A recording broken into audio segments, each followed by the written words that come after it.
E óbvio que o Congresso está nos preparativos para as eleições das mesas diretoras. Os principais candidatos se articulam para conquistar mais votos. Não é só Hugo Motta que está na disputa. Por isso, o Bruno Pinheiro tem mais detalhes para a gente. Mas daqui a pouquinho a gente vai trazer as atualizações. Porque antes eu quero saber dos nossos analistas em relação a esse contexto das eleições das mesas. Mas acho que é melhor ir com o Bruno antes, né? Vamos com o Bruno, com as informações. Depois a gente traz os analistas. Então vamos lá, Bruno, quais são as atualizações, até mesmo essas articulações em relação à presidência da casa? Porque o Hugo Motta está certo, é favorito, mas ainda tem articulações rolando.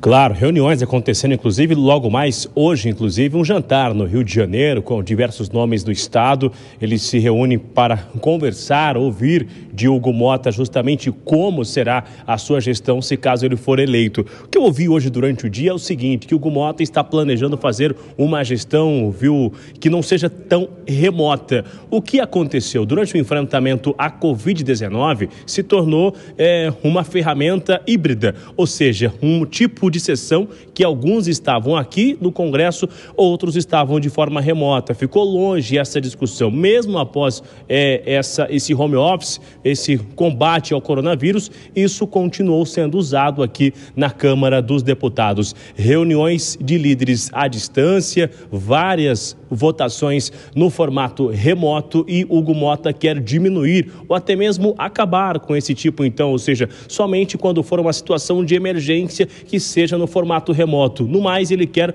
o olho no olho aqui dentro do plenário da Câmara dos Deputados e nas reuniões de líderes. No entendimento de alguns nomes que são já auxiliares de Hugo Motta, isso vai ajudar a ter uma divisão dentro do Congresso. Ficará muito mais fácil chegar ao entendimento entre aliados do governo e da oposição e que esse olho no olho também é muito melhor quando vai resolver o que será analisado aqui no plenário com antecedência. Isso é tudo que a oposição queria ouvir. Existe uma reclamação que a agenda de Arthur Lira é muito incerta, que as votações, o que iria ser colocado em votação, sempre chegava de última hora. Então, isso Hugo Motta adota um discurso que era justamente o que a oposição queria ouvir. Ao fundo, a gente vê já, então, esses equipamentos, o local de votação dos parlamentares no final de semana, essa escolha para a eleição do presidente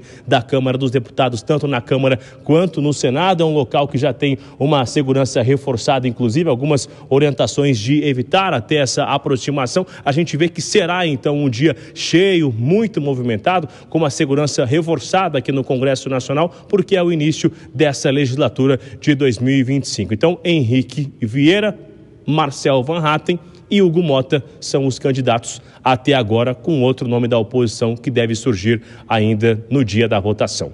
David Tarso. Bruno Pinheiro, tem 4 candidatos em relação ao Senado e o Davi Alcolumbre parece que conseguiu até mesmo a aprovação, consenso da oposição, é isso?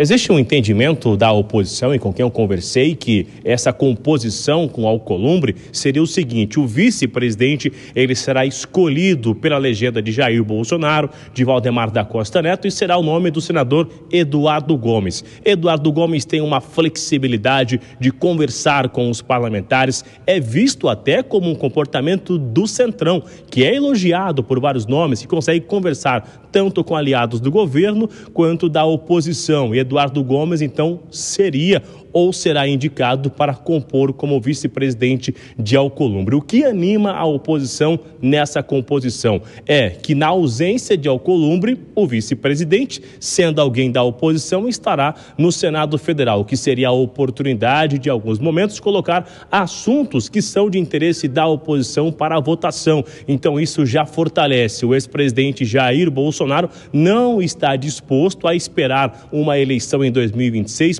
para 2025 2027, indicar um candidato raiz de dentro do núcleo duro do bolsonarismo para a presidência do Senado Federal. Indicar o vice neste momento já é algo muito importante, já conforta o ex-presidente Jair Messias Bolsonaro.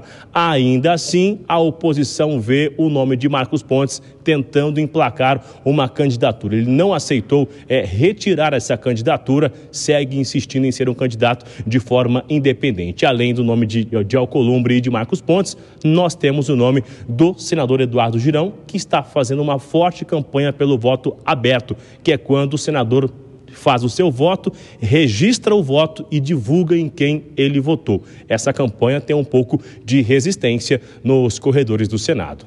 David. E óbvio que a gente vai seguir acompanhando, inclusive você citou o Marcos Pontes, ontem ele deu entrevista aqui no programa Pingos nos Is, falando que vai manter sim essa candidatura e nós seguiremos acompanhando. E o Bruno Pinheiro, que tem as informações atualizadas em relação ao contexto, aos bastidores de Brasília, vai apurando tudo pra gente. Obrigado, Bruno.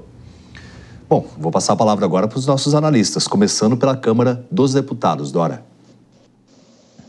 O que você quer saber? Você quer saber se tem o risco de Hugo Mota não ser eleito? Se é isso que você quer saber?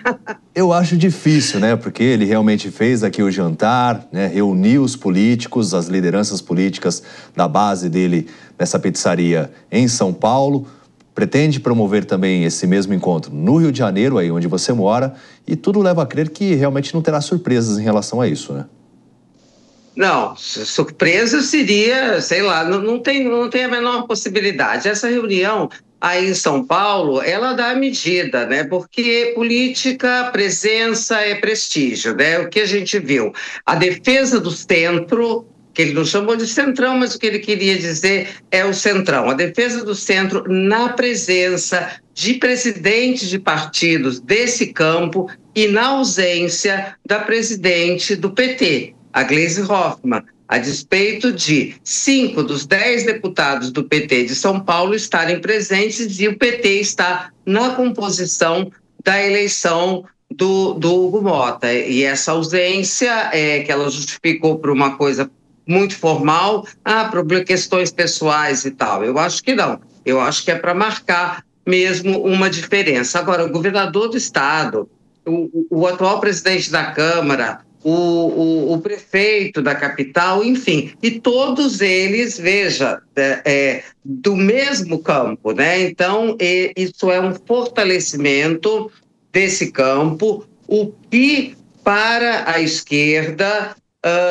não é boa notícia em relação se a ideia da reforma ministerial do presidente Lula for incorporar partidos do centro para que eles tenham um compromisso com o presidente Lula na reeleição ou com outra pessoa escolhida, um compromisso para 2026. Eu vou assim falar no popular, não vai rolar. E Vilela, em relação ao Senado também, Davi Alcolumbre ali se articulando e até mesmo conquistando o consenso da oposição. Pois é, o cenário no Senado, ele não é tão diferente. A gente tem Davi Alcolumbre com uma candidatura que tudo indica, uma vitória cachapante. É natural que haja determinadas candidaturas, assim como acontece na Câmara, no intuito de marcar a posição. E isso faz parte, isso de alguma forma é bem-vindo, se marca uma posição, mas a costura, a construção política que foi feita, tanto no Senado como na Câmara Federal, foram muito bem-vindos, foram muito bem construídos, foram realmente amarrações que trouxeram segmentos conservadores, trouxeram segmentos do governo, foram firmados compromissos no sentido de garantir a participação, garantir os interesses de cada um desses setores e mais um processo eleitoral onde realmente a gente não visualiza chance nenhuma de acontecer qualquer mudança repentina.